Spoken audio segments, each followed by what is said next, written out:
함께 만들어가는 방송, LBC 방송국입니다. Lecture and Broadcasting for Culture.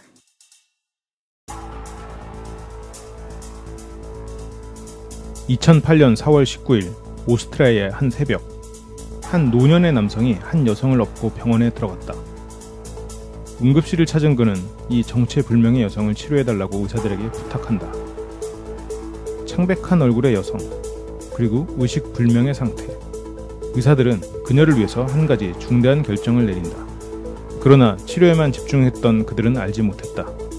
너무나도 충격적인 사건의 진실이 자신들에게 다가오고 있음을.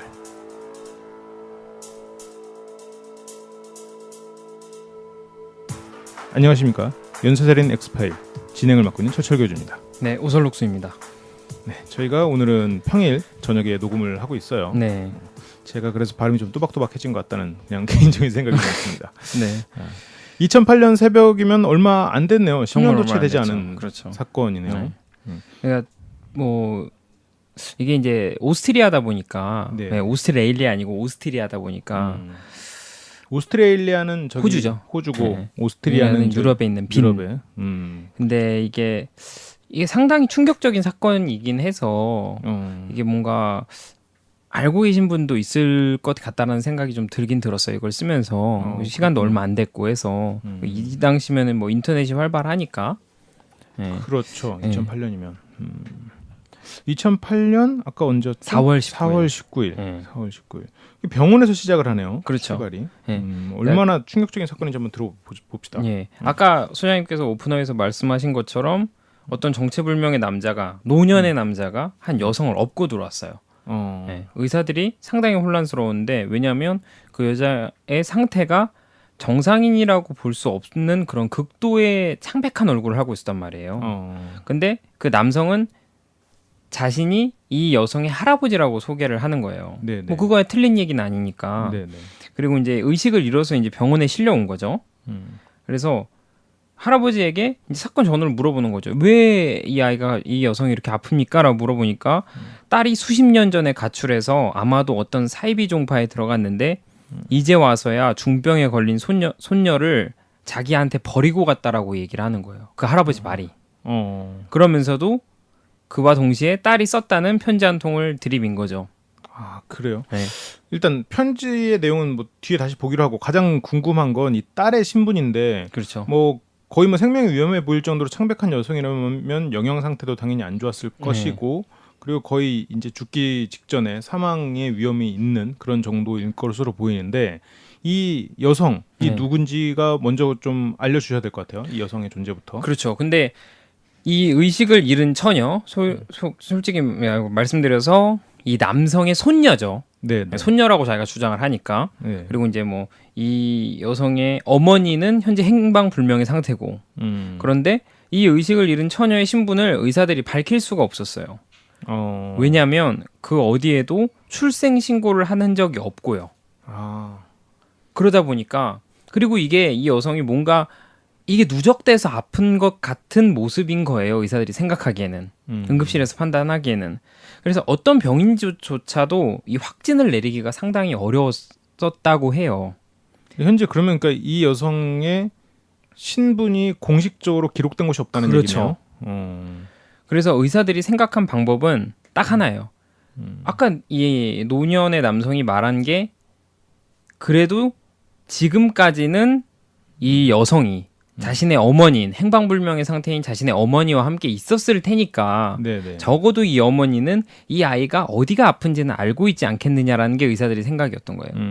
그래서 의사들이 어떻게 생각을 했냐면 어머니를 찾아내서 그 여성의 병에 대한 정보를 정확하게 알아내는 방법밖에 없다라고 의견을 모은 거예요. 그래서 오스트리아 방송과 언론에다가 그 어머니를 대상으로 호소를 합니다. 의사들이. 그래서 네, 말씀하신 거고. 그러면 그 할아버지 입장에서는 자기 딸의 그러니까 자기 딸이 어디 살고 있는지 모른다. 모르죠. 네. 나갔다. 네. 나는 손녀와 살고 있었는데 손녀가 이렇게 그 종교단체에 잡혀갔다가 이제와 왔다. 아니야, 그러니까 정리를 다시 해드릴게요. 헷갈릴 수 있으니까. 이 할아버지의 주장은 그거예요. 자기 딸이 갑자기 가출을 해서 사이비 종파에 들어갔고 그 과정에서 애를 낳았는데 예, 예. 그렇죠. 지금까지 사라졌다가 갑자기 애만 딱 놓고 아픈 애만 딱 놓고 편지 한 통 딱 남기고 얼굴 한 번 안 비치고 사라졌다. 이게 이제 그 노년의 남성의 얘기인 거예요. 아 그렇군요. 네, 네. 근데 제가 왜 이 여성이 당연히 손녀인데 네. 딸이라고 생각하고 있었는지 모르겠네. 많은 분들이 아마 약간 혼란스러워하실 거예요. 그렇군요. 그 딸이 그러니까 어쨌든 그 사이비 종파에 있는 거네요. 그렇죠. 그 종교에 대한 것도 모르고 네. 지금 그러면 결국 그 딸을 먼저 찾아야 되겠네. 그렇죠. 그러니까 이 손녀의 어머니죠. 그렇죠. 그래서 이 공개적인 호소에서 의사가 정보 없이는 당신의 딸이 죽을 수밖에 없어요. 그러니까 정체불명의 친모, 당신은 빨리 연락을 취해 주세요라고 간청을 막 한 거죠. 열심히 빈 거예요, 거의. 그렇군요. 즉 환자 본인 아님 그만이 아니라 그렇죠. 친모의 정체도 잘 모르는 거네요. 그렇죠. 지금. 근데 할아버지가 있는데 그걸 모른다는 것도 상당히 좀 이상하긴 한데 그리고 어쨌든 공개적으로 이렇게까지 뭐 정보를 요청을 한 거 정도면 정말 이 사람들의 정보를 찾을 수 있는 방법이 아예 없었다는 얘기네. 경찰이 개입을 했음에도 불구하고. 경찰은 아직 개입은 안 한 아직 개입을 안 했어요? 네, 모르죠, 그냥. 개입을 안 했는데 방송과 언론에 이렇게 호소를 할 수 있는지 모르겠네. 어쨌건 그러면 병원에서 이거에 대해서 좀 의심을 품은 사람이 없나요? 경찰에 개입을 해야 될 것 같은데 그러면 이건? 그렇죠. 그렇게 생각하는 사람도 있고 이 의사들은 말 그대로 그냥 치료 본연에 더 집중을 한 것 같아요. 그래서 사실 여기에서 의심을 품었던 사람은 한 병원 직원이 의심을 품었다 그래요. 그러니까 약간 좀 관찰력이 있는 사람이라고 그래야 되나? 일반 직원이니까 이 사람이 처음부터 그러니까 모녀죠. 그렇죠. 모녀의 정체 그리고 이 남자를 이상하게 많이 느꼈다 그래요. 그런데 이 남자가 딸이 한 24년 동안 실종되었다는 그 딸, 무려 24년 동안 실종되었다는 그 딸과 함께 며칠 뒤에 갑자기 등장을 합니다. 함께 그 노년의 남성이 방송한 지 얼마 안 돼서. 아 그래요? 네. 근데 그 남성의 딸인 그 여성마저 얼굴이 창백하니까 이 남자가 더 이상하게 생각을 하는 거예요. 그래서 이 남자가 있는지 누가 있는지 모르겠지만 병원에서 어떤 사람이 익명으로 경찰에 전화를 합니다. 그래요. 네. 이제야 경찰이 개입이 되는 그렇죠. 거예요. 그래서 이 기묘한 이야기를 경찰한테 공개를 하고요.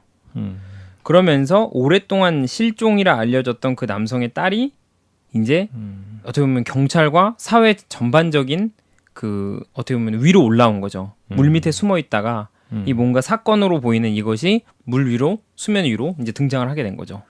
어쨌든 그래도 그 엄마가 등장을 한 거네요. 그렇죠. 경찰에 신고가 접수가 됐고 그러면 어쨌건 이게 병원 입장에서도 이 병의 이름을 밝힐 수가 있을 가능성이 생긴 거고. 그렇죠. 그리고 수사도 되긴 해야 되는데 지금 의심스러운 상황인 건 맞는데 뭔가 범죄의 정황이 있는 건 아니잖아요. 또 오히려 수사를 해야 되면 이 여성을 통해서 그 사이비 종교 단체를 수사를 들어가야 되는 게 아닌가 싶기도 그렇죠. 하고. 그렇지만 솔직히 말해서 좀 그거 말고도 의심스러운 구석이 굉장히 많아요. 근데 지금 그래서 어떻게 흘러가나요, 상황이? 그러니까 경찰도 딱 도착하니까 뭐 직감적으로 이상한 부분이 있는 거죠. 그렇죠. 네. 그러니 이 할아버지 그리고 그 여성의 이제 지금 막 도착한 그 어머니라고 하는 그 여성의 아버지이자 할아버지인 그 남성과 이제 병원 환자의 어머니 이름이 엘리자베트라고 불리는 병원 환자의 어머니를 서로 격리를 시키고 신문을 하는데 이제 성공합니다. 그러니까 이제 같이 붙어서 신문을 할 수도 있는데 그 경찰들이 현장에 도착했을 때 뭔가 미심쩍은 걸 느껴서 이거는 격리를 해서 신문을 해야겠다라고 판단을 한 거예요. 그렇죠. 네. 당연하죠. 그거는 지금 아마 청취자분들도 이거에 대해서 약간 이상한 걸 느꼈을 거예요. 지금 이 종교단체나 이런 걸 떠나서 이 할아버지가 일단 좀 이상한 부석이 있잖아요. 지금 그래서 성공을 했군요. 그 왜냐하면 소장님 말씀하신 것처럼 또 이게 제가 이제 너무 자연스럽게 얘기해서 지나간 부분이기도 한데 방송한 지 얼마 안 돼서 할아버지가 갑자기 우리 딸이 왔어요 하면서 같이 오니까 사실 이거야말로 제일 의심스러운 구석이긴 하죠. 그렇죠. 예. 그래서 경찰은 이 신문 과정에서 상당히 아까 말씀드렸던 것처럼 이 기이한 피부, 흰색 피부를 가진 여인이 불안과 공포에 사로잡혀 있다는 것을 눈치를 챕니다. 그래서 그녀와 아이들을 누군진 모르겠지만 너를 공포에 떨게 하는 그 사람으로부터 지켜주겠다라고 다짐을 계속 해줍니다. 그래서 그녀가 입을 엽니다. 진실을 말하죠. 너를 놓아줄게 한 장면이 생각나는 거 같네요. 뭐 그런 것도 좀 있죠. 근데 이 이야기를 들은 경찰이 너무 놀래서 입을 다물지 못했다 그래요. 그래 이제 기묘한 진실의 시작이군요. 그렇죠. 그러니까 왜냐하면 이게 한편의 공포 영화도 같고 또 어떻게 보면 너무나도 끔찍하면서 참혹했고 자기들이 상식상 생각했을 때는 상식선에서는 일상에서 절대 볼 수 없을 법한 일이라고 생각을 했기 때문이죠. 그래서 이 이야기에 어떻게 대응해야 할지를 몰라서 넋을 잃고 있었다라는 그런 좀 얘기가 있어요. 그렇군요. 네. 그 충격적인 내용의 진실을 좀 알고 싶네요. 이제 그렇죠. 그걸 공개를 할 때가 된 것 같아요. 그 여성이 뭐라고 말하냐면 자기는 알고 있는 대로 공식적으로 저 남자의 딸이자 아내이고 24년간 지하실의 좁은 공간에서 아이들과 함께 생활하고 있었다는 것이다 이렇게 얘기를 해요. 그렇군요. 그렇죠. 그러면서 평생을 자신과 아이들이 생명에 대한 위협을 받으면서 살았고 생존을 위해서 철저하게 저 남자에게 복종을 해야만 했다라고 얘기를 한 거죠. 그러니까 지금 저렇게 창백한 이유가 햇빛을 못 봐서 그런 그렇죠. 거구나. 햇빛을 못 봐서. 그러니까 설마 24년간 햇빛을 못 봤을 거라고는 의사들이 어떻게 상상을 하겠어. 그러니까 이게 생각을 이제 나중에 이 사람의 생애를 보면서 아시겠지만 이 아이들은 그러니까 이 여성은 어떻게 보면은 어느 정도 성숙하고 나서 뭐 지하실에 들어갈 수 있었을 것이라 생각을 하지만 이 아이들, 이 여성의 아이들은 어떻게 보면 최악의 경우를 생각하면 태어나면서부터 지하실에서만 살았을 그렇죠. 수도 있어요. 네. 그렇군요. 그리고 여기서도 지금 겁에 질려서 이게 공포만이 아니어도 자기가 아이들이라고 했잖아요. 아이가 하나가 그렇죠. 아니라. 그러니까 그 남은 아이들을 또 지켜야 되기 때문에 네. 이 남자에게 대한 어쩔 수 없이 계속 복종을 해야 되고 그렇죠. 불종하는 그런 상태가 이어지고 있었겠구나라는 생각이 들어요. 그러면 지금 이 괴물 같은 남자 누굽니까? 요제프 프리첼이라고 합니다. 요제프 프리첼. 네.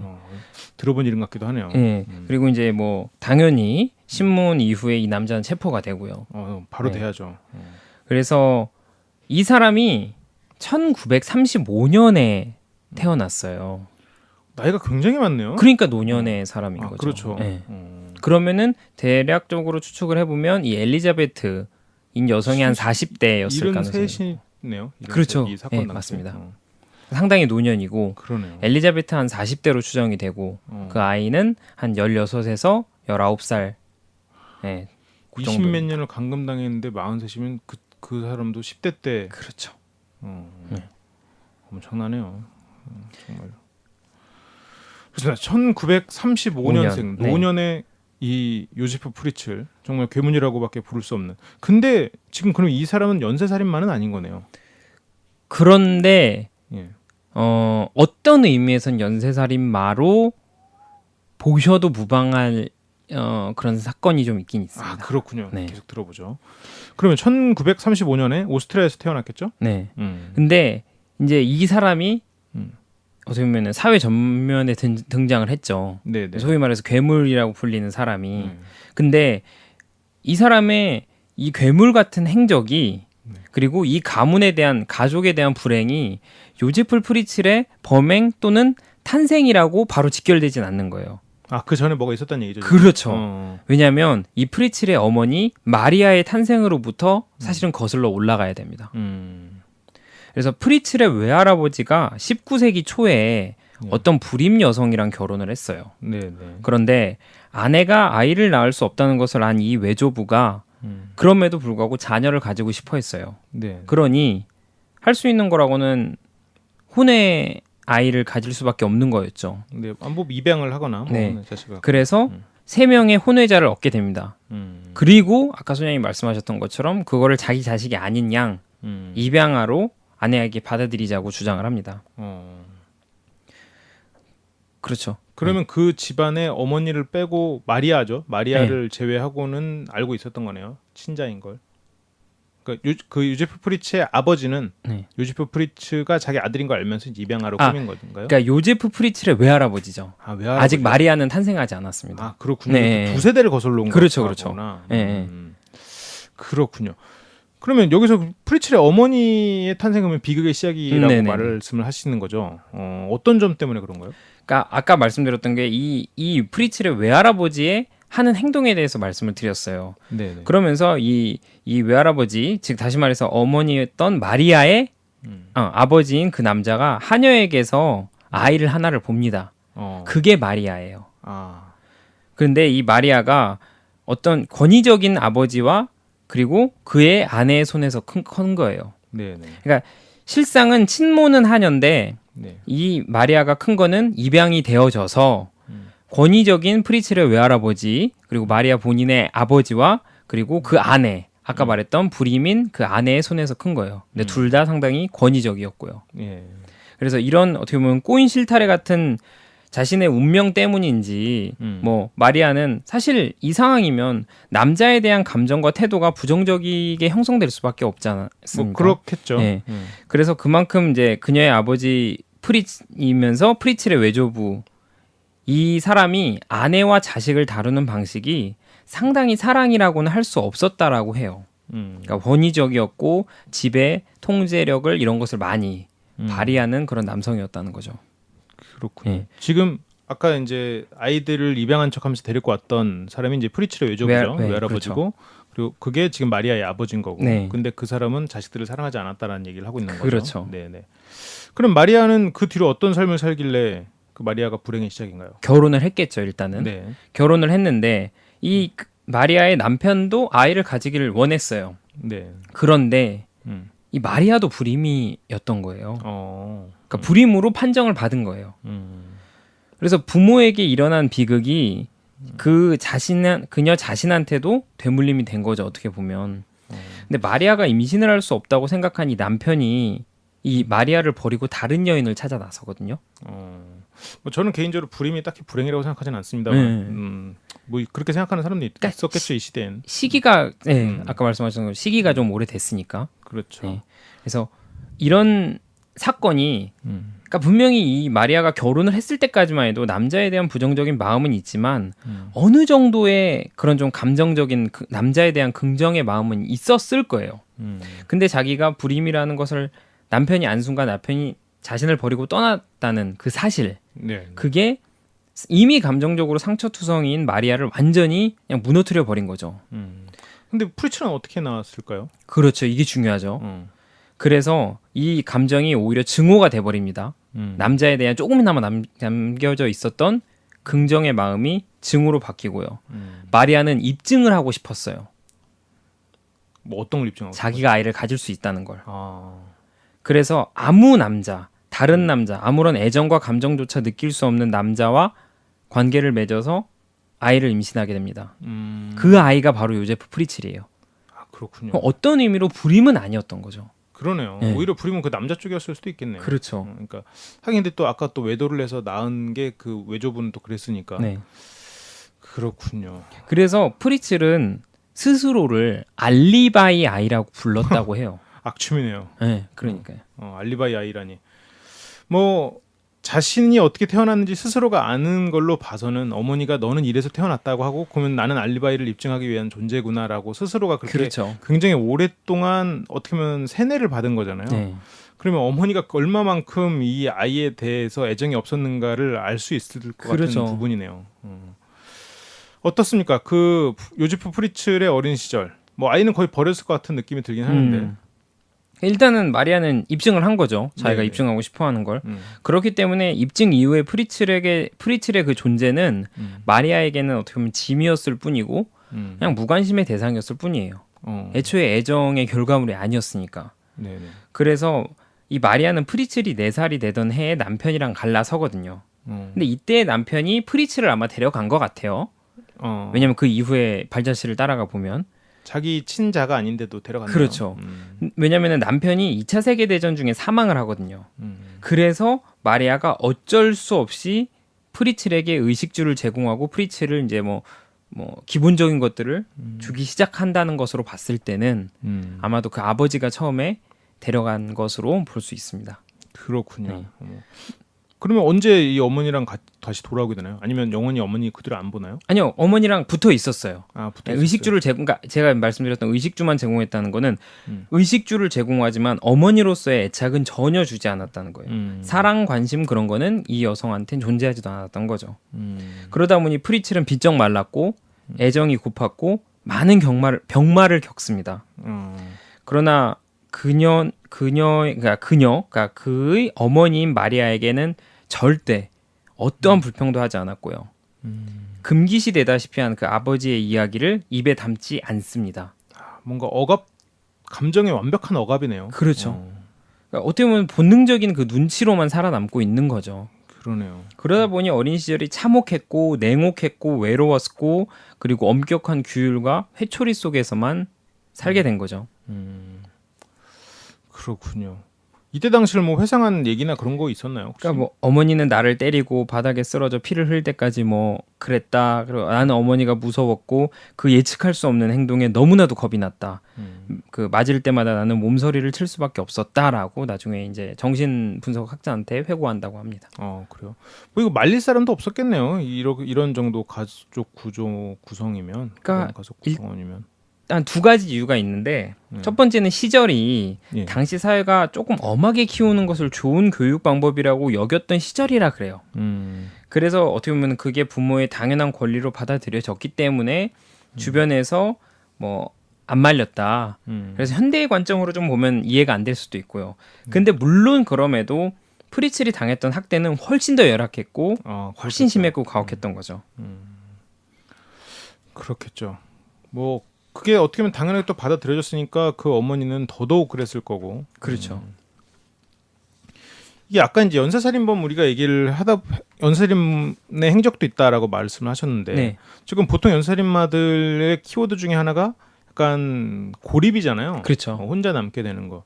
프리첼도 그랬을 것 같은 느낌이 좀 드는데 어때요? 그러니까 어머니로부터 어떻게 보면은 뭐라 할까요? 허용받은 게 규칙과 처벌, 뭐 신상필벌 같은 거죠. 근데 상은 없죠. 그렇죠. 오로지 잘못했을 때 벌만 있는. 그래서 다른 아이와의 사교도 금기시됐고요. 친구를 집에 데려올 수조차 없었고 그러다 보니 프리첼이 할 수 있는 선택은 그저 상상의 세계에서 자신만의 세계를 그려나가는 일이었다 그래요. 다시 말해서 머릿속에서 그냥 꿍에 앉아 있으면서 환상을 꿈꾸는 일이 전부였던 거죠. 그러니까 그러다 보니 이 환상에 대해서 자기가 털어놓을 공간도 없고요. 그러니 이 환상에 대한 옳고 그름과 같은 가치 판단은 뭐 당연히 없었겠죠. 그러네요. 자기가 그리고 싶은 대로 그림을 그린 거예요. 옳고 그름을 말해줄 사람도 없고 그걸 뭐 말할 사람도 없고 그렇죠. 그 환상을. 그렇군요. 뭐 다른 아이들하고 생각하는 게 완전히 달라졌을 수밖에 없겠네요. 그렇죠. 그러니까 이 세계가 그 당시 또래의 아이들의 상상 속 세계와는 완전 틀린 거죠. 그렇죠. 암울하고 뭐 특정 대상에게 굴욕과 고통을 안김으로써 흥분을 일으키는 이런 상상. 어떻게 보면 그런 사디스트적 성향으로 가득하게 됩니다. 그렇군요. 방금 말한 그 사디스트적 성향이라고 했는데 프리첼의 사디스트적 성향은 이때부터 그럼 드러나는 거예요? 그렇죠.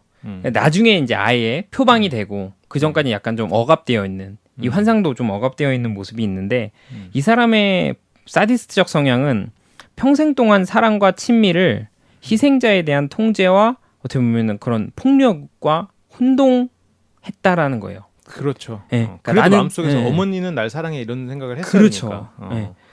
그래서 자기의 상상 속에서 왜냐면 이게 모순이 아니었거든요. 아까 선생님이 말씀하셨던 것처럼. 그렇죠. 그러다 보니 그에게 사랑이란 자신이 사랑한다고 믿는 사람을 철저히 억압하고 완전히 소유하는 것과 같은 뜻이라고 스스로는 생각해버린 거예요. 나중에 자기가 회고하기에는 자기는 끊임없이 아이들을 사랑했다고 얘기를 합니다.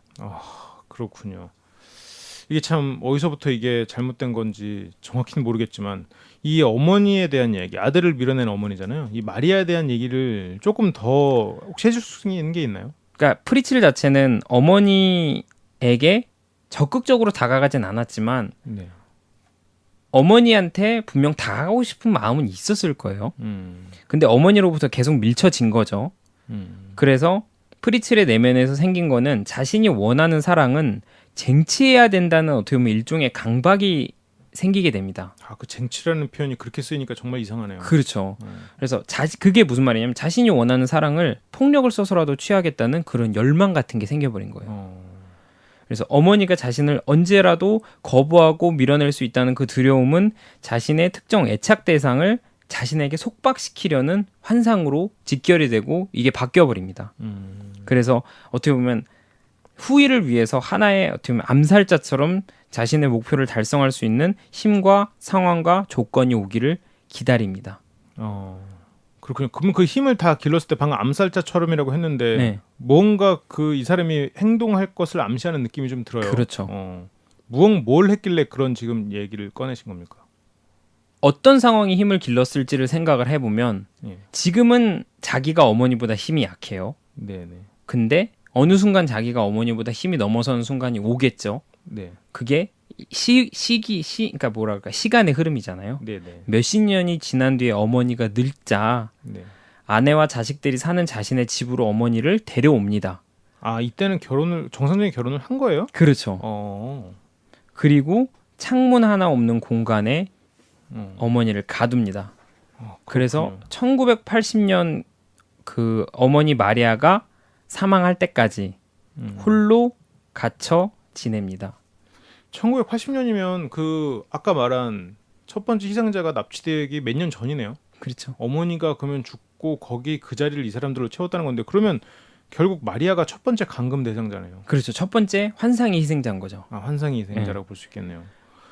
알겠습니다. 그럼 여기까지가 지금 프리츠의 부모 세대의 이야기인데 부모 세대와 관련된 이야기였고 그러면 이제 프리츠의 삶 아까 보니까 아내와 자식들까지 있는지 난 몰랐어요. 근데 그러면 어떤 소년 시절은 알 거 있고 그러면 청년기와 장년기 결혼까지 이런 얘기를 좀 들어야 될 것 같은데. 네. 그러니까 지금까지 일단은 뭐 어머니에 대한 결과적인 이야기는 빼더라도 프리츠의 과거의 삶은 완전 끔찍하고 어두웠지 않습니까? 네. 그래서 이거를 자신은 성공적으로 떨쳐버렸음을 증명하고 싶어 했어요. 그리고 증명하려고 상당히 애를 써왔고요. 그래서 어른으로 살기 시작했던 그 인생은 정말 모든 것에서 어린 시절과는 상반되어야 했던 거죠. 네. 그래서 이 사람을 분석을 했던 카스트너 박사는 이러한 이 사람의 심리를 어린 시절의 굴욕적이고 무기력한 입장이 다시는 되풀이되지 않게 정말 많은 노력을 아끼지 않았고 열심히 공부하는 결과로 이어졌다라고 얘기를 해요. 그래요? 네. 좀 이해가 안 가는 내용이긴 한데. 그렇죠. 그러니까 뭐 그렇긴 한데 일단 그러니까 내용적인 측면에서 열심히 공부를 했다라는 거는 부정할 수 없었던 거죠. 그래서 21세, 21살이 되던 해 1956년이었던 그 시기 17살에 로제 마리와 결혼을 합니다. 4살 차이면 뭐 크진 않지만 10대긴 하네요. 네. 근데 이러면서 이 결혼을 하면서 하나의 꿈을 가지는데 그게 무슨 말이냐면 자기는 여태까지 혼자였지 않습니까? 네. 되도록 많은 아이를 낳아서 대가족을 꾸리는 게 목표라고 어떻게 보면 천명하고 그렇게 이제 실행에 옮기는 거죠. 뭐 외로움과 함께 자랐으니까 뭐 그렇게 하는 것도 이것만 봤을 때는 그럴 듯한 얘기네요. 그러면 그 로제마리라는 여성에 대해서도 좀 말해줄 게 있나요? 그렇죠. 이 사람에게 왜 빠졌는지를 우리는 알 필요가 있으니까. 근데 로제마리 자체는 상당히 수줍음이 많고 소극적인 여성이었다 그래요. 네. 그리고 이 여성과의 사이에서 프리츠리 2 아들과 5 딸을 낳습니다. 많이 나왔네요. 네.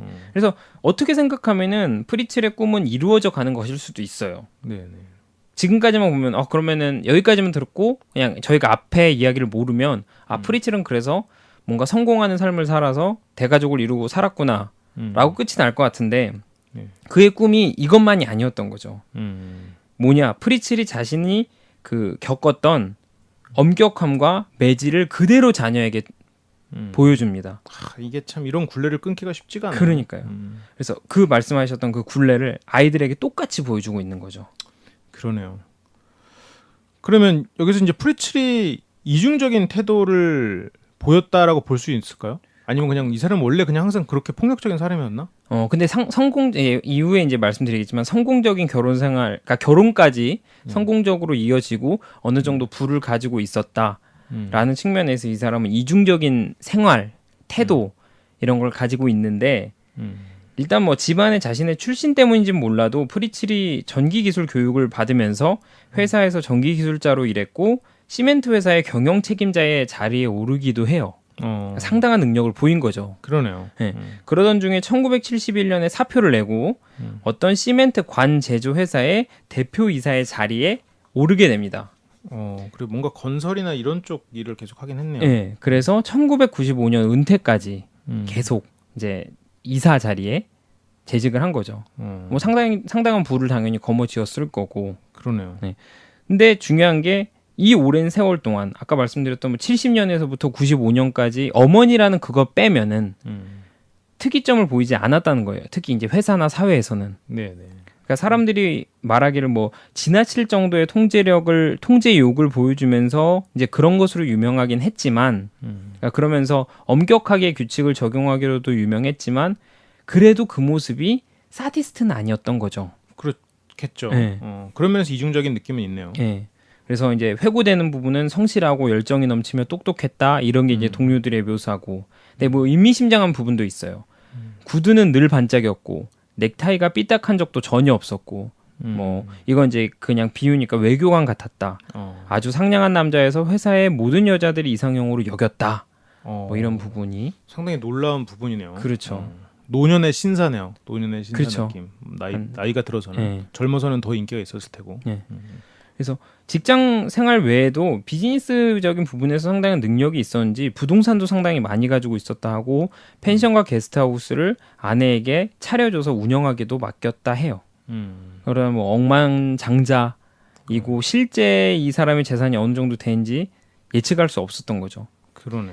근데 바로 그 점이 누구에게도 들키지 않고 어떻게 보면 두 번째 가족을 부양하게 만들었던 거죠. 이걸 참 두 번째 가족이라고 불러야 될지 모르겠습니다만. 그러니까요. 예. 그렇군요. 그가 그러면 돈을 번 것도, 그러면 돈을 번 것에 대해서는 아무 문제 없이 정당하게 번 거예요? 그러니까 뭐 아예 밝혀진 건 아닌데 네네.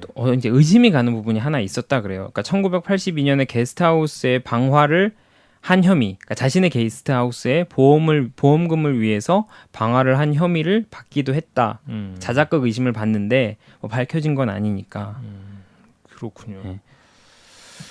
그리고 그러면 아까 말했던 그 공간도 이런 부를 통해서 만들어냈겠네요. 그렇죠. 그러니까 이 자신의 집 지하에 처음에는 35제곱미터, 나중에는 55제곱미터의 확장 공사를 한다 그래요. 근데 아무도 이 공사의 낌새를 그리고 용도를 알지 못했던 거죠. 그렇겠죠. 그러니까 뭐 가족들한테는 그런 얘기했다 그래요. 내 뭐 서류 창고, 회사와 관련된 서류 창고로 쓸 거니까 뭐 들어오지도 말고 참견도 하지 마. 그렇게 이야기를 했다 그래요. 그래요. 지금 프리츠는 뭐 다 이루긴 했네요. 지금 이런 범죄를 떠나서 이 사람의 삶을 보면 정말 많은 것을 이룬 사람이네요. 그렇죠. 가족도 많고 뭐 그렇죠. 네, 뭐 기업의 대표였고 대가족도 잃었고 돈도 많이 벌었고 많은 사람들로부터 존경을 받고 그리고 이건 뭐 잘못된 거긴 하지만 뭐 아내와 자녀가 그의 절대적인 가부장적 권력에 충실했다. 이건 뭐 이 사람한테는 지 꿈이긴 했으니까. 그렇죠. 네. 근데 이제 그럼에도 한 가지 만족할 수 없는 환상과 욕망을 느낍니다. 그게 뭐냐면 자신이 어린 시절부터 그려온 제2의 세계, 머릿속에서만 만들어온 그 세계, 그 속에 만연했었던 폭력과 성적 키워드 그리고 완전한 소유에 대한 열망이 채워지지 않았던 거예요. 그래서 그 소유욕이 자신의 친딸 엘리자베트가 성장을 하면서 네. 엘리자베트가 원래 이 사람의 딸이에요? 친딸입니다. 아, 그래요. 네. 이럴 수가. 나는 엘리자베트가 당연히 그렇죠. 외부에서 네. 들어왔을 줄 알았는데. 많은 사람들이 다 그렇게 생각하셨을 거예요. 네. 아, 그렇구나. 그럼 엘리자베트가 몇째 딸인 거예요, 지금? 뭐 그것까지는 잘 모르겠는데 아까 이제 총 5아이를 낳았다 그렇지 않습니까? 네, 딸이 5이나 있었잖아요. 네. 아니, 총 아마 남자애가 둘이고 여자애가 5이었어요. 여자가 5이었는데. 그런 걸 제가 기억을 하고 있는데. 네. 그 7자녀 가운데서 지금 엘리자베트가 선택된 이유도 궁금하고. 그 참 이때 어머니가 이 아이를 왜 지켜주지 못했어? 정말 그러면 가족 주변 사람 모든 사람한테 종교단체에 가출했다라고 그런 걸 조작을 했다는 얘기네. 그렇죠. 알겠습니다. 그럼 엘리자베트 했던 이유가 있습니까? 일단은 7자녀 중에서 가장 개성이 뚜렷했다 그래요. 그러니까 무슨 말이냐면 여기서 프리츠의 환상을 약간 엿볼 수 있는데 고분고분한 아이가 프리츠에게는 자극이 되지 못했던 거예요. 그러니까 모든 사악한 사디스트와 마찬가지로 프리츠는 자신의 희생자가 굴복을 거부하고 따르지를 않고 어떻게 보면 스스로를 방어하고자 할 때 만족을 느꼈다 그래요. 그리고 이 엘리자베트는 중요한 게 다른 아이들보다 프리츠의 성격을 닮았어요. 아, 그래요. 그래서 그 애는 나처럼 강하고 나처럼 고집이 세서 최고의 도전 상대였다. 희생자가 강하면 강할수록 승리는 짜릿해지는 법이라고 나중에 이제 아까 나왔던 정신분석학자 그 박사한테 그렇게 회고를 합니다. 아니 그래도 엘리자베트가 그렇게 강한 성격이었다면 그렇게 그냥 당하지는 않았을 것 그렇죠. 같긴 한데 그게 그런 과정에서 어떤 일이 벌어질지도 또 궁금하네요. 모든 것에 저항을 했어요 일단. 그러니까 분명히 평소에도 뭔가 어떤 그런 추행이 일어났을 가능성이 있다면 그런 것에도 저항을 했고 도망의 계획을 세웁니다. 16세의 남자친구와 가출을 해서 오스트리아 빈에 숨어 지냈는데 3주 만에 어떻게 보면 신고를 받고 출동한 경찰에게 붙들려서 부모에게 돌려보내집니다. 그리고 이 시기가 프리츠리 지하실의 일부를 개조하기 시작한 시점이고요. 정말 충격적인 사건이네요. 네. 그러니까 그게 아까 33제곱미터에서 55제곱미터로 그렇죠. 개조한 그 시점이라는 네. 거죠. 그리고 그 전에 자기 어머니를 살게 했던 아마 그 지하였던 것 같아요. 네. 그렇군요. 그러니까 엘리자베트 자체는 딱 깨달은 거예요. 가출로는 내가 이 사람으로부터 이런 공간으로부터 도망갈 수 없다라고 생각을 한 거죠. 그럼 뭐냐? 합법적인 방법을 생각을 한 거예요. 직업을 가져서 그쪽으로 아예 이주를 해야겠다 이렇게 생각을 한 거예요. 그래서 레스토랑 종업원 교육을 받고 1984년에 린치에서 일자리를 구했어요. 네. 왜냐면은 합법적이고 정당한 방법으로 탈출을 해야 된다라고 생각을 한 거니까 경험적으로. 그래서 프리츠는 어떻게 보면 서둘러야 했던 거죠. 왜냐? 자신의 어떻게 말하면 영향권에서 이 딸이 탈출하게 될지도 모르니까. 그래서 1984년 8월 18살의 엘리자베트를 어떻게 보면은 하나의 문짝을 지하실로 옮기는 것을 도와달라는 구실로 유인을 합니다. 그리고 그렇게 환상의 시발점으로 내딛게 됩니다. 그렇군요. 뭐 굳이 자세한 비유는 뭐 마르크 베네케의 이제 악의 심리 뭐 그 책을 보시면 더 자세히 나와서. 그렇군요. 그러면 지금 원래 아내 이름도 로제마리. 로즈마리가 이것을 알지는 못했겠죠. 이 사실을. 그렇죠. 그러면 실종을 신고를 하긴 했겠네요. 네. 그러면 신고하고 나서는 어떻게 된 거예요? 신고를 했죠. 그래서 프리즐이 생각한 건 똑같은 집이지만 그 지하실로 내려가서 딸에게 한 통의 편지를 쓰게 합니다. 너 어디로 딸한테 갔다. 쓰라고? 네. 너 어디로 갔다. 이것을 알리는 위조 편지를 쓰게 합니다. 그래서 이 편지를 가족과 경찰에게 보여주며 엘리자베트가 다시금 가출한 이게 증거다. 그리고 그러면서 이제 진짜 24년간 이어진 거짓말이 시작됩니다. 사이비 종파에 가입한 것 같다고 능청을 떤 거죠. 그러면서 그 환상은 계속 이어집니다. 그래서 뭐 1989년엔 뭐 케르스틴이라는 딸이 그래서 1999년엔 또 아들이 이렇게 해서 1992년에는 리사라는 또 딸이 그렇게 무슨 말이죠 지금? 계속 이제 출생을 한다라는 얘기예요. 그 지하실에서 계속. 이게 엘리자베트의 자식들이구나 지금 이게. 네. 케르슈틴 이게 첫째 딸이구나 엘리자베트. 그렇죠. 그리고 둘째가 90년에 슈테판. 있고 92년에 있는데 제가 그 사이 제가 편집한 기억으로는 그 사이에 더 있습니다. 그런데 이제 그만큼 애들을 계속 낳았는데 1992년에 리사 같은 경우에는 리사를 마치 누군가가 버리고 간 아이처럼 연기를 해서 로제마리에게 우리 이 아이 키우자. 자신의 외할아버지가 똑같이 한 거죠. 자기의 사생아를 데려와서 입양을 하자라고 했었던 자신의 외할아버지가 했던 짓을 똑같이 합니다. 그래서 로제마리에게 이 아이를 받아들이자라고 주장을 하죠. 외할아버지도 자기 딸의 아이는 아니었지. 그렇죠. 네. 아무튼 그렇군요. 네. 그리고 네 번째 아이를 또 이제 올려 보낼 때 그 아이를 잘 키워달라는 엘리자베트의 음성 테이프를 만들어서 그것을 이제 밖에서 아내에게 전화를 걸어서 마치 엘리자베트가 전화한 것처럼 이렇게 또 조작을 해서 그렇게 합니다. 야, 근데 이게 참 가족이 한두 명도 아니고 이렇게 많은 가족들이 전체가 너무 무기력하게 당하고만 있는 게 아닌가 그런 생각도 좀 들긴 드는데 뭔가 의심과 저항은 없었나요? 처음에는 로제마리가 특히 전화 조작을 한 이 시점에서 의심을 심각하게 했죠. 그리고 뭔가 저항을 하고 싶어 했지만 근데 너무 오래된 이 프레칠에게 의해서 만들어진 지배욕 이 프리칠의 이 지배욕이라는 무기 앞에서는 무용지물이었던 거예요. 그래서 더 이상 자신의 남편을 의심하지 않게 됩니다. 어떻게 보면 의심할 수 없게 된 거죠. 그렇군요. 예. 그래서 이 안에서 새로운 권력을 다져나갔고 엘리자베트는 자신의 아이들을 위해서 최대한 프리칠의 뜻을 거르지 않는 연기를 합니다. 그리고 신뢰를 쌓아나가는 척을 했고요. 그렇군요. 뭐 아이를 위해서 그렇게도 했고 네. 뭔가 24년이면 정말 긴 세월이네요. 그렇죠. 진짜. 그렇군요. 그럼 이게 언제 이 지하 세계가 몰락하게 됩니까? 아까 나왔었던 그 첫째, 자신의 손녀인 케르스틴이 중병을 앓게 되면서 이 성이 금이 가고 무너지기 시작합니다. 손녀이자 딸이죠. 그렇죠. 단 한 번도 지하 공간을 벗어난 적이 없었던 이 아이는 당연히 병에 취약할 수밖에 없고요. 그래서 엘리자베트가 걱정을 하기 시작했고 지금까지 어떻게 보면 정말 억지로 참고 구축한 이 신뢰를 바탕으로 프리츠를 설득하기 시작해요. 프리츠를 스스로도 이미 건강이 많이 나빠진 상태였고 케르스틴의 상태를 완벽하게 나몰라라 할 수도 없었어요. 그리고 이제 그런 생각을 한 거죠. 24년 동안 자신의 이 어떻게 보면 권력 지배 체계를 너무나 공고히 다져왔다고 생각한 나머지 이대로만 가지고 스토리라인을 짜서 밖으로 나가면 사람들도 믿을 거라고 어떻게 보면 오판을 한 거죠. 너무 24년간 당연하게 그냥 그렇죠. 살아왔으니까. 그렇게 해서 나갔고 아까 이제 오프너에서 나왔던 것처럼 의사들이 이제 텔레비전에다 그 요청을 합니다. 진짜 어머니 나와주세요. 그래서 엘리자베트가 지하실에서 텔레비전 통해서 이 호소를 봅니다. TV는 있었구나. 네. 그래서 프리츠에게 자신을 병원으로 데려다 달라고 간청을 한 거죠.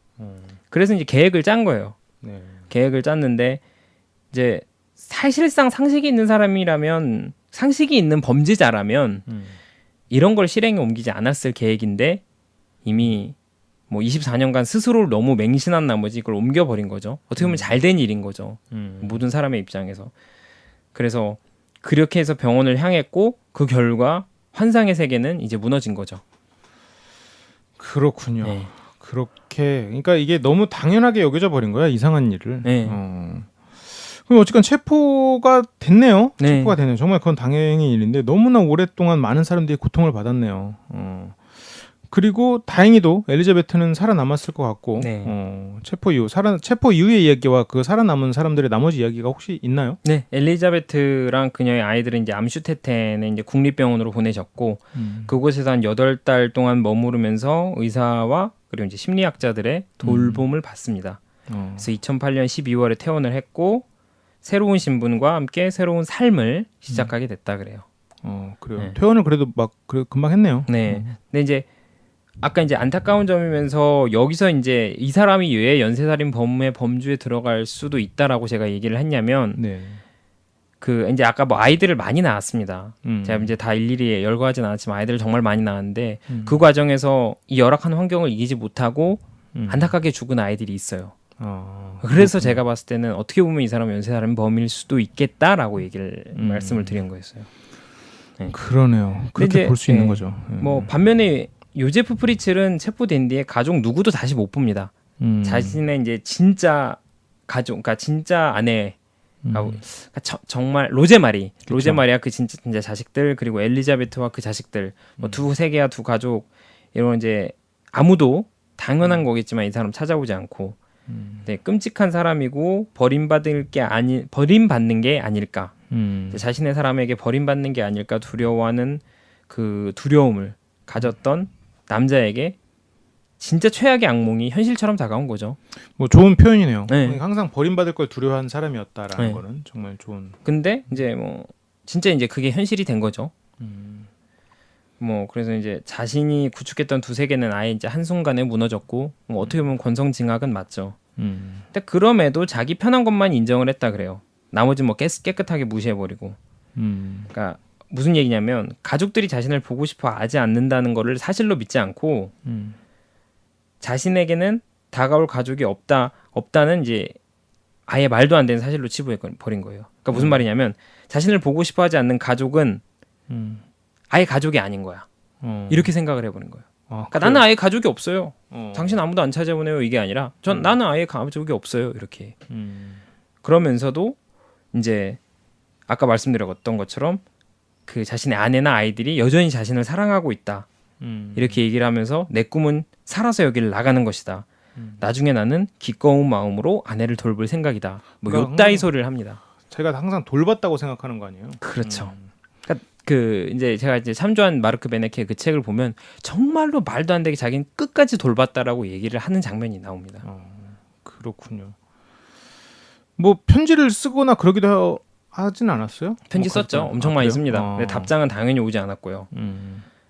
그리고 이제 아까 말했듯이 면회를 오지 않았음에도 이 사람이 무슨 말을 하냐면 이건 오스트리아 당국의 방해다. 네, 이런 생각을 하는 거죠. 그렇군요. 그러니까 자기 편한 대로 생각하는 사람이에요. 쉽게 말씀드리면. 어떻게 보면 자기 확신이 굉장히 강한 사람이고 그렇죠. 이게 긍정적인 방향으로 가면 약간 많은 CEO들이 갖는 성향이긴 한데 그게 참 이 사람은 그게 안 좋은 쪽으로 지금 좋습니다. 네. 여기까지 정말 믿을 수 없는 남자의 이야기네요. 요제프 프리츠.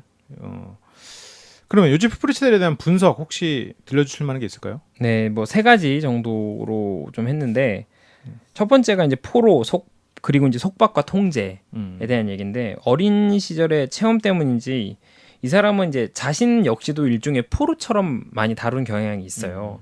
그러니까 무슨 말이냐면 자신의 머릿속 그 자신만의 환상에서 스스로를 어떻게 보면 그 환상에 아예 가둬버린 포로였던 거죠. 네. 그래서 자신이 실제 살고 있는 현실이랑 전혀 다른 세계를 창조를 했고 현실과 머릿속 세계를 자유롭게 넘나들면서 그러면서도 겉으로는 절대 이상한 점을 보이지 않았다라는 거죠. 그러니까 자신이 희생자들이 갇혀있던 그 공간으로 내려갈 때만큼은 어떻게 보면 이 사람한테는 상상의 공간으로 머릿속에서 넘어가는 무슨 책장 넘기듯이 그렇게 넘어가는 것과 같았던 거예요. 그래서 이 공간 안에서 권력을 행사했고 엄청난 지배권을 보였다는 거죠. 그러니까 정상으로서의 삶을 사는 현실 세계 그리고 개인의 왜곡된 환상의 세계를 자유로이 넘나드는 이 능력 이게 프리첼이 어려서부터 홀로 키워오고 굳건히 해왔던 사실 그런 능력이지 않습니까? 네네 그렇죠. 그래서 그것이 그의 범행을 24년 동안이나 발각되지 않게 한 것이 아닐까라는 좀 생각을 해봤어요. 뭐 본인 스스로도 지하실에서 문을 이제 잠그는 순간 제2의 세계는 사라졌다. 뭐 그런 이야기를 했고요. 이게 굉장히 편하네요. 머릿속에 뭔가 스위치가 있나 봐. 그러니까요. 그러니까 딱 그 지하실에 갇혀 있는 애들은 딱 닫고 나오면 걔네들 생각 안 하는 거잖아. 네. 실제로도 또 안 했다 그래요. 네. 그러니까 올라와서 편하게 자기 아이들한테 했었던 것처럼 하고 TV 보고 내려가면 괴물로 변하고 뭐 그런. 그러네요. 그러니까 이런 사랑에 대해서 굉장히 그런 아까 처음에 말한 키워드로 생각하고 있었던 것 같아요. 뭐 포로와 속박 통제가 네. 그걸 사랑이라고 오해하고 있었나 보네요. 네. 그러니까 뭐랄까요, 누군가를 완전히 소유하는 것으로 사랑을 착각해 버린 게 뭐 요즘에도 여전히 규모는 좀 다르지만 이런 부분이 있지 않습니까? 그렇죠. 네. 많은 사람들이 사랑을 상대를 속박하는 거라고 생각을 그렇죠. 하고. 그래서 좀 그거 보면서 저는 이제 그런 부분이 좀 생각이 나긴 났었습니다. 그렇군요. 네. 그러면 두 번째 키워드는 뭔가요? 두 번째는 독방. 독방이요. 네, 가장 중요한 키워드죠. 어려서부터 머릿속에 자기만의 독방을 만들어냈고 그를 통해서 현실의 고통을 피해 온 거죠. 사랑하는 그리고 동시에 증오의 대상이었던 어머니를 또 독방에 가둠으로써 일종의 복수를 이루고자 했고요. 그리고 욕구를 충족하는 공간으로 꾸미기 시작했고 그 공간을 현실로 그대로 옮긴 거죠. 그리고 이 독방이라는 게 아이러니한 게 말년엔 진짜 독방에 앉아 있습니다. 자기가 이제 독방에 들어갔네. 네, 진짜 독방에 들어간 거죠. 근데 그 와중에도 이 사람이 진짜 머무른다고 생각하는 공간은 어쩌면 현실 속 독방이 아니라 머릿속 독방이 아닐까라는 생각을 했어요. 그러니까 진짜 혼자가 됐으니까 그걸 제가 생각하기에는 이 사람이 독방에 갇혀 있으면서도 머릿속에서는 자기 나름의 그때 그 시절의 그 모습을 혼자서 연장선상의 드라마를 찍고 있는 것이 아닐까라는 생각이 좀 들었어요. 그렇군요. 네. 그러니까 아마도 뭐 이 사람 머릿속에서는 두 아내 13명의 자녀가 함께 살고 한결같이 뭐 자신에게 충실하고 뭐 그런 삶을 이제 계속 그리지 않았을까 싶습니다. 그러네요. 어렸을 때 어머니가 자기를 독방에 가둔 거나 마찬가지의 삶을 살았었고 네. 그리고 또 그 어머니를 가뒀고 자기 딸을 가뒀고 그리고 그 딸을 아내로 삼았고 또 그 딸들도 하여튼 굉장히 정말 독방이라는 키워드를 보면서 굉장히 많은 것들이 생각나네요. 결국 자신은 또 독방에서 생을 마감하게 됐고 아직 살아있죠? 저도 그 부분까지 안 봤네요. 근데 살아있을 거예요. 네네. 아직 뭐 2008년이면 살아있을 것 같은데. 아니면 나이가 있어서 뭐 병이 들어서 사망했을 수는 있겠네요. 저는 개인적으로 오래오래 살았으면 좋겠네요. 독방에서 오래오래. 네. 최소한 24년 이상. 그렇죠. 24년. 살면서 자기도 좀 겪었으면 좋겠다는 생각이 좀 드네요. 2008년부터면 그래도 아직 한 9년 밖에 안 있었네. 아직 한참 멀었네요. 한참 멀었죠. 네. 네. 그렇습니다. 그럼 세 번째 키워드는 뭔가요? 눈먼 심장.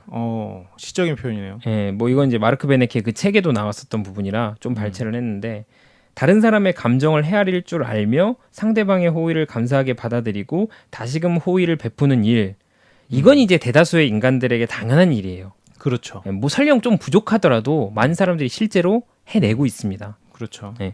근데 건강한 사람에게 이게 보고 듣고 숨쉬는 일처럼 당연한 건데 근데 이게 뭐 누구나가 감정적으로 다 건강한 어른으로 성장하지는 않지 않습니까, 인간이. 네네. 근데 이제 이 능력을 키우는 일을 책임지는 뇌부위는 아이, 특히 이제 아주 어린 아이가 감당하기 힘든 일을 겪게 되면 본격적으로 좀 위축이 된다 그래요.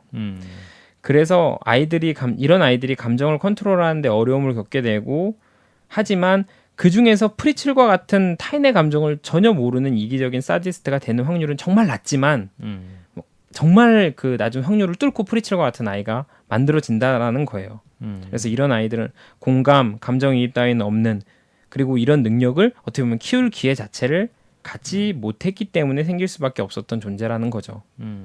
그래서 아까 이제 이 사람의 행적을 따라가면서 볼 수 있었던 것처럼 이런 부류의 사람은 사물을 자신이 바라보는 그 자신만의 관점에서 이제 바라보기 때문에 항상 자신의 행동을 어떻게든 설명해냅니다. 그렇죠. 그러니까 정당화라는 게 이제 정상적인 체험 세계를 가진 인간한테는 이 사람의 정당화 과정은 너무나도 냉혹하고 잔인하게만 들릴 뿐이라는 거죠. 약간 그런 면이 있네요. 우리가 몸이 너무 건강한 사람은 몸이 약한 사람을 좀 공감 못하는 경우가 가끔 있잖아요. 모든 사람이 그런 건 전혀 아니고 일부가. 근데 그러니까 멀리 나가지 않더라도 이제 소장님이 요즘 이제 운동하시는 것 쉽게 얘기하면 소장님이 하기 어려워하는 운동 그렇죠. 그거를 이제 가르쳐 주시는 분은 참 쉽게 가르쳐 주시니까 그렇죠. 예, 이제 그런 그리고 거죠. 뭐 군대에서도 이렇게 약간 굉장히 어려서부터 꾸준히 튼튼했던 분들은 새로운 신병에 대해서 굉장히 가혹하게 대하는 경우가 가끔 있잖아요. 그렇죠. 왜 그것도 못해? 근데 그게 우리 사회로도 보면 어떻게 보면 그 이제 꼰대라고 부르기도 하는데 왜 그것도 못해? 그냥 노력하면 되잖아. 약간 이렇게 돼버리니까 어떻게 보면 그게 하나의 공감의 부재를 만들어내는 게 아닌가. 그러니까 요제프 프리츠는 자기가 독방에 갇혀서 살아봤기 때문에 그거 뭐 그냥 있어. 약간 뭐 내가 사랑해줄게. 그 대신 너 편하게 먹잖아. 위험하고 고통스러운 세상에 있는 거 아니잖아. 난 널 그렇죠, 진짜 사랑하는데 이렇게 오히려 그런 식의 사고 체계를 만들어내는 건 아닌가라는 생각이 드네요. 그렇네요. 프리첼은 자기가 생각하는 그런 게 모든 게 다 진실이었겠죠. 그렇죠. 정말 명백하고 정말 어디인가 하나도 비판할 데 없는 그렇다라고 생각을 했을 거예요. 네, 알겠습니다. 그럼 오늘 뭐 정리를 하면서 혹시 if 하실 거 있을까요?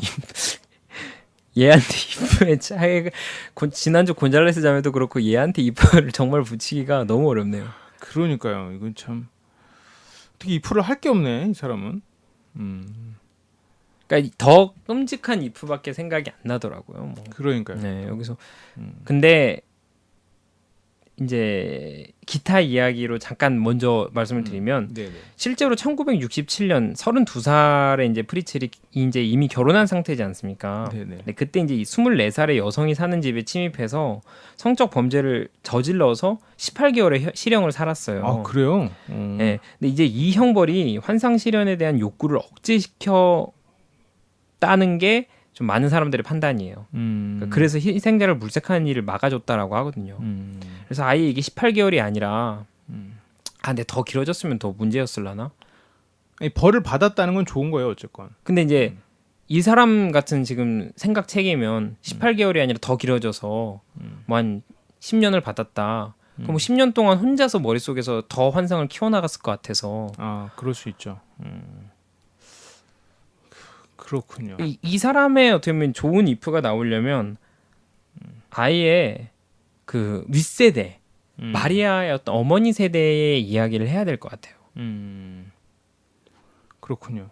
근데 어머니가 어쨌건 임신이 가능했었으니까 프리첼이 아니라 자기 남편의 아이를 임신해서 낳았다면 정도로 얘기해 볼 수는 있겠네요. 그렇죠. 그랬다면 프리첼은 없죠. 아예. 프리첼은 아예 없는 거죠. 아예 없죠. 아예 없죠. 그랬으면 좀 더 낫지 않 뭔가 그렇게 최소한 이런 일은 벌어지지 않았을 테니까. 근데 참 어렵네요. 네, 이 사람 이프는 조금 어려운 것 같습니다. 네, 알겠습니다. 그러면 오늘 준비한 요지프 프리츠 네. 어떻게 보면 우리가 지금까지 말씀드렸던 연쇄살인마와는 상당히 다른 그렇죠. 그렇지만 훨씬 더 소름 끼치는 부분이 있는 네. 그런 연쇄살인마였네요. 뭐 더 자세하게 이제 프리츠과 관련된 부분을 아시고 싶으신 분은 이제 그 마르크 베네케와 네. 그 사람의 이제 부인이 쓴 이제 악의 심리 뭐 이렇게 있는 그 책을 보시면 이제 거기서 파트가 키워서 아내로 삼다라는 파트가 있어요. 그 파트를 보시면 이제 좀 더 정확하게 이 사람에 대해서 알 수 있습니다. 네. 알겠습니다. 제가 이거를 하다가 중간에 기억이 나는데 이게 생각해보니까 영화로도 나온 것 같아요. 아 정말요? 그게 2200시간인가? 하여튼 그런 숫자로 된 제목이었던 것 같은데. 아무튼 그렇습니다. 2200시간 정확히 아닐 수도 있어요. 여러분 한번 검색을 해보시면 나오실 거고. 좋습니다. 그러면 오늘 마지막으로 혹시 추리 퀴즈 준비되셨나요? 제가 이제 생각을 해봤는데 네네. 추리 퀴즈는 이제 어느 정도 잠깐 잠정 보류할 때가 되지 보류로 않았나. 알겠습니다. 네. 아니 이게 뭐 그냥 뭐 또 이제 징징댈 타이밍이 온 것 같아서 네네. 호응도 없고 뭐 이런 타이밍이 된 것 같은데. 네, 뭐 저는 뭐 일단 여기서는 노코멘트 하겠고요. 네네네. 네, 저희 LBC 방송국 사랑해주시는 많은 분들 굉장히 감사드리고 유튜브 LBC 방송국 검색하셔서 저희 구독 한번 눌러주시고 그리고 좋아요도 영상마다도 한 번씩 눌러주시는 게 저한테 큰 힘이 됩니다. 댓글은 더더욱 큰 힘이 되고요. 그럼요. 네, 혹시 광고를 봐주실 거면 꼭 30초 이상 봐주시면 저희에게 네. 조금이나마 또 후원이 되어서 저희가 방송국을 유지하는데 큰 도움이 될 것 같습니다. 네, 그리고 뭐 팟캐스트에 계신 분들, 팟빵 팟캐스트에 계신 분들은 사실 이제 100회 특집 2부가 왜 이렇게 좀 음질이 안 좋게 왔냐라는 부분에 대해서 사전 공지를 아예 전혀 못 들으셨을 것 같아가지고 약간 좀 뭐 후속 조치로 말씀드리는데 백과 특집 2부 안 올리려고요. 아 그래 팟빵이에요. 팟빵이 이미 올라갔는데 올라갔어요? 이미 올라갔어요. 그래서 뭐. 음질이 좀 안 좋은데요라고 사람들이 댓글을 하시더라고요. 약간 네네 팟빵에는 좀 안 올리는 게 좀 몇 편 있어요. 네. 좀 팟빵에 좀 안 맞는 것 같은 것들은 유튜브에만 올리는 그런 경우가 좀 있어서. 그래서 뭐 그렇고 그다음에 뭐 아까 이제 소장님 말씀하신 부분처럼 뭐 정말 바쁘신 와중에도 정말 영상을 빨리 보고 싶은 그 마음 와중에도 항상 참고 광고 먼저 봐주시는 네 이제 청취자분들에게 정말 감사하다는 말씀을 전해야 될 것 같습니다. 네. 그러면 저희는 또 다음 시간에 또 좋은 내용으로 여러분들을 찾아뵙도록 하겠습니다. 네, 이번에는 그 예고를 하나 하겠습니다. 네네. 오랜만에 예고하네. 네, 그 제가 이제 얼마 전에 카페를 보니까 네. 이제 연화님인가요? 닉네임 연화님 또는 뭐 저희한테 빌리 밀리건 주신 분 고혜진님. 그렇다고 빌리 밀리건을 하는 건 아니고 고혜진님께서 소장님도 아시는 드라마 멘탈리스트의 레드존의 어떻게 보면 실제라고 모티브라고 보여지는 인물에 대해서 좀 해달라고 말씀을 하셨어요. 근데 제가 봤는데 상당히 괜찮은 내용인 것 같아서 그래서 이제 다음 주는 그 사람에 대해서 아마 해피페이스 킬러라고 찾으시면 나오실 텐데 뭐 찾지 마시고 다음 주에 한번 보시는 걸로. 내용으로 들으세요. 네. 내용으로 보세요. 어차피 영어로 나옵니다. 아, 이거 찾으시면. 그렇군요. 네.